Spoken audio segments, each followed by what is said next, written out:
साला रुक, मुर्गी पिचार के भागत रे। आनंद भी आतन पकड़वा सर के मुर्गी पिचार ले बा। क्या रे सर मुर्गी पिचार के भागत रे? भागत का बनी गाड़ी साइड में खड़ा करत है। साले साइड में खड़ा करता रहो।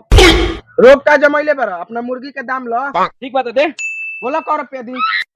बोले क्या बा? रुक अभी बताओ तानी। मान ले कि एक मुर्गी दिन भर में 5 गो अंडा देती है।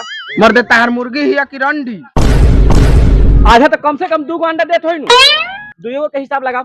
एक मुर्गी 2 गो अंडा देती है तो 365 दिन में 730 गो अंडा दी। अब एक गो अंडा मान लो 20 रुपए बेचाला, हमरा के 15 रुपए का हिसाब दे दे तो 730 गुने 15 टोटल 10,950 रुपए दे। लूटा लूटा किसने उसको ऐसे लूटा कि फिर उड़ ना पाया। No, no, no, no.